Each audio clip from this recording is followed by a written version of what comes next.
Good morning, friends. Myself, Dr. R.C. Chauhan, Associate Professor, Samrat Prithviraj Chauhan, Government College, Ajmer. Today we will discuss the BSc Part 2nd, Physics 1st, Unit 1st, and the topic for today is Transport Phenomena. अभिगमन परिघटनाएं. सबसे पहले तो ये देखें कि ये अभिगमन परिघटनाएं होती क्या है. What are the transport phenomena.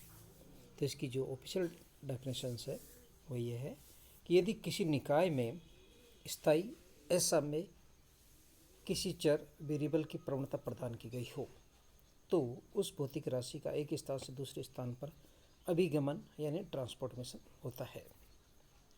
क्या मीनिंग है इसका कि यदि कोई भी फिजिकल क्वांटिटी जैसे टेम्परेचर हो, प्रेशर हो, और यू कैन से लेवल हो, वाटर लेवल और डेंसिटी हो, घनत्व हो, यदि वो एक जगह अधिक है दूसरी जगह कम है तो इसका मतलब हुआ कि कम ज़्यादा है, इसका मतलब प्रवणता होगी, ग्रेडियंट होगी. इसकी वजह से क्या होगा, एक नॉन इक्विलिब्रियम हो गया, ऐसा में बन जाएगा.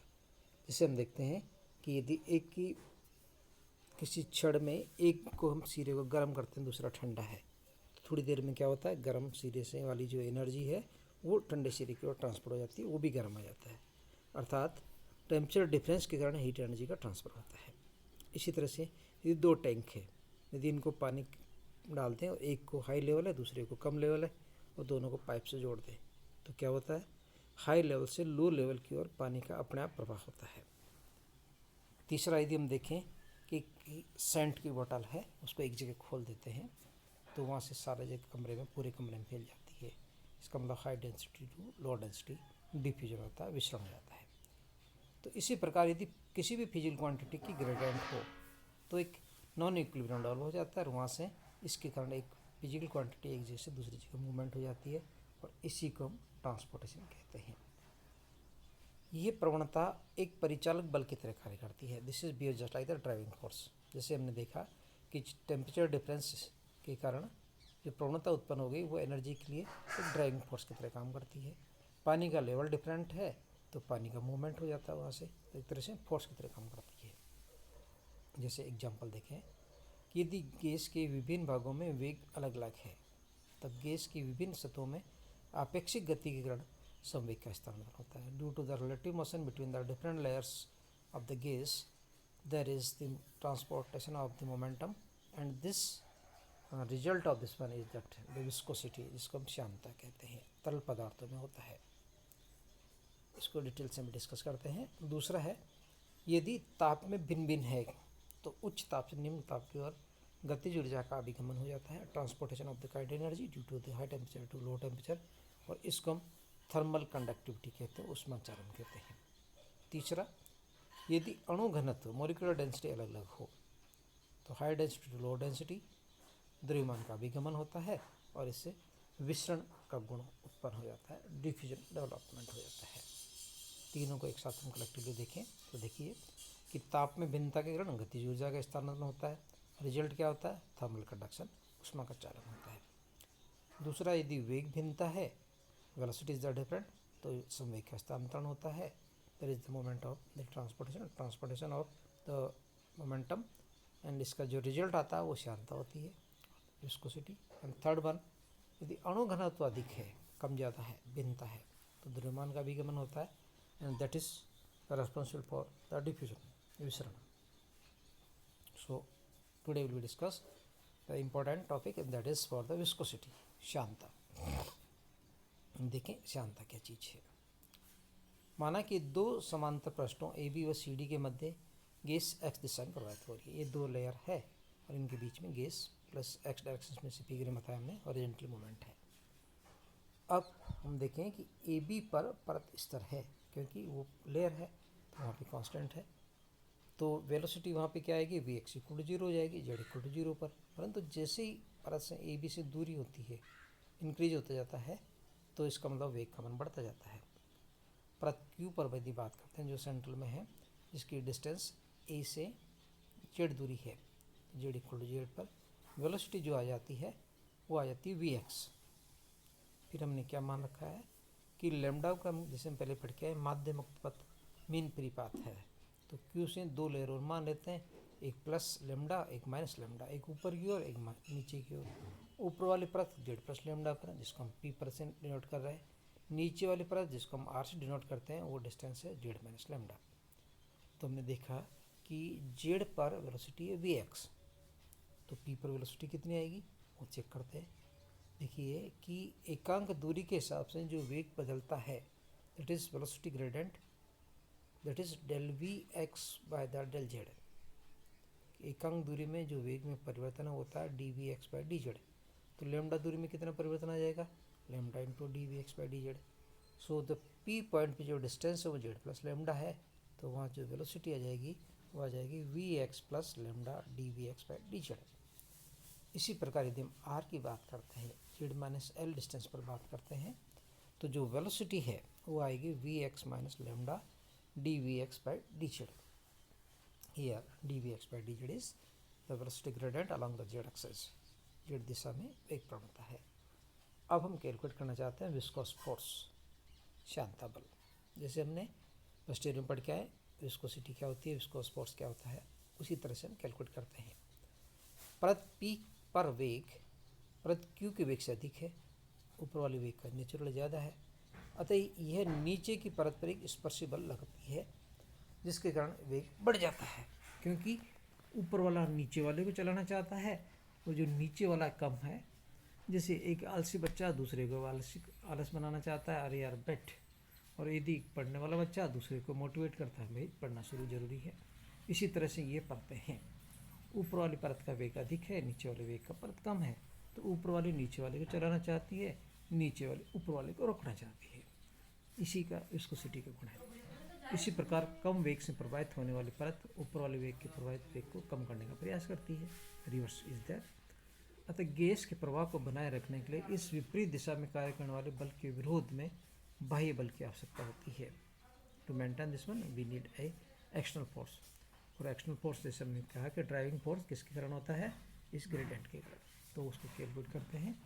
तरल पदार्थ फ्लूइड को जिसको हम गैस और लिक्विड दोनों आ जाता है कि वह गुण जिसके कारण अपनी विभिन्न परतों के बीच अपेक्षिक गति रिलेटिव मोशन का विरोध करती है, तरल पदार्थ के इस गुण को हम श्यानता कहते हैं। विस्कोसिटी की डेफिनेशन ये हम मिलती है हमें कि एक फ्लूइड है जो तरल पदार्थ जो बहने वाला पदार्थ है, चाहे गैस हो लिक्विड हो, तो उसके कारण विभिन्न परतें एक दूसरे को अपोजिट करती है, रिलेटिव मोशन को अपेक्षित गति का विरोध करती है। इस गुण को हम श्यानता कहते हैं। इस बल को श्यानता बल कहते हैं, श्यान बल कहते हैं। कैलकुलेट करने के लिए आइए देखते हैं। श्यान बल एक तरह से घर्षण बल होता है जिसके कारण ऊपर से नीचे की ओर वेग प्रवणता के विपरीत दिशा में एक्स अक्षीय संवेग का अभिगमन होता है। That is the transportation of the momentum along the x axis due to this gradient along the Z axis. देखिए ये परत बना रखी हमने पी क्यू आर। पृष्ठ क्यू को अणु निरंतर ऊपर से नीचे आते रहते हैं और नीचे से ऊपर की तरफ आते रहते हैं, क्योंकि ग्रेडियंट है, वेलोसिटी का फर्क है दोनों में, तो ऊपर से नीचे से ऊपर आते ही रहेंगे। ऊपर वाले से नीचे वाला तेज चलाना चाहता है, नीचे वाले से ऊपर वाले इसको रोकना चाहता है। तो पी से आने वाले अणु का वेग आर से आने वाले अणु से वेग से अधिक है, अतः क्यू पर परिणामी रूप से ऊपर से नीचे की ओर वेग प्रवणता के विपरीत संवेग का अभिगमन हो जाता है। इसके कारण न्यूटन सेकंड लॉ में प्रत्येक एकांक क्षेत्रफल बल संवेग में परिवर्तन के दर एकांक क्षेत्रफल बल के बराबर होता है, जो श्यान बल के बराबर होता है। देखिए कैसे, वही संवेग में परिवर्तन दर को बल कहते हैं और इसको प्रेशर इनटू एरिया भी लिख सकते हैं। तो कैसे कैलकुलेट करते हैं, एक अणु का संवेग निकालने की कोशिश करते हैं। परत P से Q की ओर पार करने वाले अणु का x दिशा में वेग है m v x plus lambda D we x by D z, ऊपर से नीचे आ रहा है उसका। इसी तरह से जो नीचे आर से ऊपर जा रहा है उसका देखें, आर से क्यू की ओर M D we X minus lambda D we x by D Z. अणुओं की संख्या कैलकुलेट करने की कोशिश करते हैं। अणु क्योंकि रैंडम मोशन में होते हैं और यादृच्छिक गति करते हैं, तो किसी भी दिशा में जा सकते हैं। माना कि एक अणु ओ पर है तो ये 6 संभव दिशाओं में जा सकता है। देखिए कौन कौन सी, एक प्लस एक्स, दूसरी minus x, plus y minus y, plus z minus z. Means यदि इसको देखें तो 6 दिशाओं में जा सकता है। इसका मतलब हुआ कि यदि कुल अणुओं की जो संख्या है उसका एक दिशा में प्लस एक दिशा में जाने वाले अणुओं की संख्या 1/6 होगी, जो टोटल होगी उनकी। यदि n अणु प्रति एकांक आयतन में उपस्थित अणुओं की संख्या है, तो इसका मतलब हुआ कि एक कंसिडर करें कि एकांक क्षेत्रफल का यदि में जो कंटेनर है, जो बेलन है हमारा, उसको हमने माना है कि क्षेत्रफल एकांक है, यूनिट है, और लंबाई कितनी आएगी, लैम्डा आ जाएगी। इसका आयतन कितना हो गया, 1 इंटू लैम्डा। अणुओं की संख्या कितनी हो जाएगी, n इंटू लैम्डा, क्योंकि n है एकांक आयतन में अणुओं की संख्या, तो लैम्डा आयतन में हो जाएगी n इंटू लैम्डा। अतः इन n लैम्डा अणुओं में से p से q की ओर आने वाले अणुओं की संख्या 1/6 n लैम्डा होगी। इसी तरह से r से q की ओर जाने वाले अणुओं की संख्या 1/6 n लैम्डा होगी। अणुओं की माध्य चाल मान लेते हैं c बार है, तो जो समय चलेगा, समय काम आएगा, वो लैम्डा बाई c बार आएगा। ये c क्या आ गया, दो वेलोसिटी है, एक तो हमारी x एक्सिस के अलोंग, दैट इज vx, और ये जो c बार लिखा हमने, ये z एक्सिस के अलोंग वाली बात कर रहे हैं। तब p से q की ओर और q के एकांक क्षेत्रफल से एकांक समय में पार करने वाले अणुओं की संख्या है, देखिए कैसे, टोटल अणु थे n लैम्डा बाई 6, और समय कितना लिया, lambda by c bar, so this is 1/6 n c बार। इसी प्रकार r से q, नीचे से ऊपर की ओर, प्रति एकांक क्षेत्रफल प्रति एकांक समय में पार करने वाले अणुओं की संख्या 1/6 n c बार होगी। तो q पर जो कुल संवेग आएगा वो देख लेते हैं। अतः q को नीचे की ओर पार करने वाले अणु 1/6 n c होगा, और एक अणु का संवेग हमने देख लिया था, हमने mvx plus lambda dvx by dz, तो इतने अणु आएंगे, तो इन दोनों को गुणा कर दिया जाए तो q पर इतना संवेग आएगा ऊपर से नीचे की ओर। सिमिलरली नीचे से ऊपर की ओर r से q की ओर जो अणु आएंगे उनका जो संवेग आएगा वो आएगा mvx minus dvx by dz 1/6 n c बार। अतः q के एकांक क्षेत्रफल से प्रति सेकंड प्रवणता की दिशा में अलोंग दी z एक्सिस अभिगमित परिणामी गतिशील संवेग का मान जो है ऊपर की तरफ, वो jpx equal to the m multiplied by the vx minus lambda dvx by dz 1/6 nc minus m multiplied by the vx plus lambda dvx by dz 1/6 nc बार। देखिए कैसे, नीचे से ऊपर वाले को हम प्लस मान रहे हैं, ऊपर से नीचे वाले को हम माइनस मान दिया। जो नेट नीचे से ऊपर की ओर जा रहा है वो कितना आएगा, jpx equal to -1/3 m n c bar lambda dvx by dz। बल यदि हम कैलकुलेट करना चाहते हैं तो बल की द्वितीय नियम के अनुसार जो फोर्स होता है प्रति एकांक समय में समय परिवर्तन की दर को हम बल के बराबर लिखते हैं, तो F equal D P by D T. अतः परत Q पर प्रति एकांक क्षेत्रफल इक्वल टू 1 है, तो जो आरोपित स्पर्श रेखीय बल आएगा वो F equal to j p x हो जाएगा। क्यों हो जाएगा, क्योंकि क्षेत्रफल हमने 1 मान लिया है। So this is equal to F equal to -1/3 mn c bar lambda dvx by dz। Newton के शांता नियम से किसी परत के एकांक क्षेत्रफल पे हमने जो फॉर्मूला लिखा था लोअर क्लासेस में, वो F equal to minus eta dvx by dz लिखा था हमने। दोनों कंपेयर कर लिया जाए 6 और 7 को, तो हमें मिलता है ईटा equal to 1/3 mn c bar lambda, इसको हम शांता गुणांक कहते हैं, विस्कोसिटी फैक्टर कहते हैं। लेमडा का मान रख दिया जाए, लेमडा में कैलकुलेट किया था 1/√2 पाई डी स्क्वायर एन, तो जो एन आता है, ईटा आता है 1/3 M N C bar multiplied by 1/√2 pi D square N, N cancel, eta equal to 1/3√2 multiplied by the M C bar divide by pi D square. And माध्य चाल में calculate कर रखी है, C bar equal to 8 kT by the pi M root power half equal to, so viscosity overall यदि प्राप्त करना चाहते हैं, so 1/3√2 multiplied by the m by pi D square multiplied by 8 kT pi m power half, so this is 2/3 pi D square m kT by pi power half.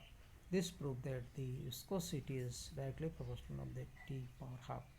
कि जितना ज़्यादा ताप आएगा विस्कोसिटी उतनी ज़्यादा होती है। So this is the all about viscosity.